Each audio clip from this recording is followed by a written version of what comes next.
So, Batgirl. She is an iconic character. Were you guys nervous about reinventing her at all, or was there an initial positive base? No. I mean, when it was originally when I was approached, I leapt on it. I wasn't nervous at all. I think I've long had kind of ideas about how the character should be portrayed and what I wanted to do with it, and so I jumped at the opportunity. I wasn't really nervous about it at all. I was nervous. Yeah. But it's also my first dealings with the comic book world, and I knew like whenever anyone brought any change on, it usually was met like with a lot of friction, you know, but it was like the exact opposite, so it was insane. I definitely wasn't nervous because I'm co-writing with Cameron, and if anything goes wrong, I can just point at him and blame him. Yeah. I'm an innocent bystander. Yeah. And I, of course, say the same thing about Brenden. So how did you guys feel knowing when the new image of Batgirl debuted, you know, yellow Doc Martens were sold out within minutes? Like, people immediately started cosplaying, you know, people were interested. How did that feel? It's incredible. I mean, I was always confident that it was the right costume. Like, we knew, we were like, yes, we have a winner here.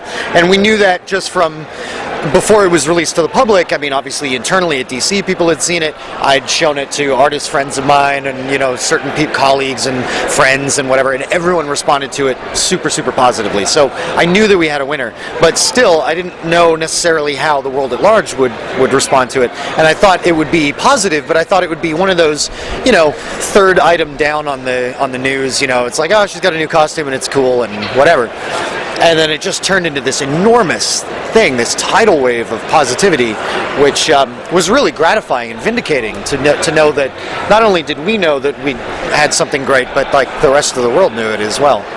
Do any of you guys cosplay at all, or have cosplayed? I did when I was younger. Well, I was really into anime when I was younger, so it was more anime characters at AnimeCon. So I've done Sailor Moon and Momoji from Fruits Baskets, and Fooly Cooley. I did like the girl with the pink hair at one point. Amazing. I had a nurse outfit, and she hits people with a guitar, and I had my mom like, Yep, I remember. yeah, I had my mom make me like a pillow guitar so I could actually like hit people, a bass, so I could actually hit people on the head with it. Influenced your art at all? Cosplay? No, but you know, I grew up on like manga and anime instead of like comics, so I think, you know, you can definitely see that in my style, I guess you could say. Yeah. Now, Batgirl has never been Batman's sidekick. She's always been kind of her own. Do you ever see Barbara taking on an apprentice, or do you think she's kind of a solo flyer? I think we're in early days right now with Barbara sort of rediscovering her place in the DCU in Gotham. And maybe with the Bat family, so she needs some time on her own to find her true north again, and that's what our first arc is all about. But who knows what's going to happen in our second and third arcs? I mean, we might know. We certainly know that there's a lot of enthusiasm for the other characters, and we've certainly got our eye on them. Will we see any remnants of Gotham flowing into Burnside? Will we see characters from the Batman universe, or is Burnside a completely different area?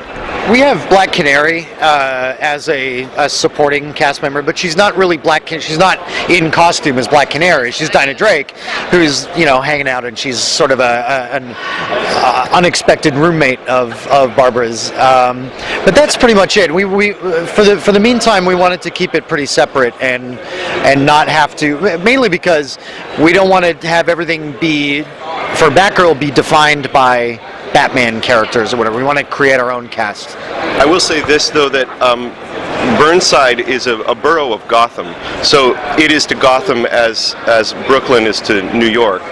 So it's still Gotham. So James Gordon is still the commissioner. Well, when he is the commissioner. So weirdos around. Yeah. There are still weirdos. So the flow of politics and crime and social situations is still relevant to what's going on in Gotham, and Gotham's is still relevant to Burnside. It's just that you might not see it in the same way.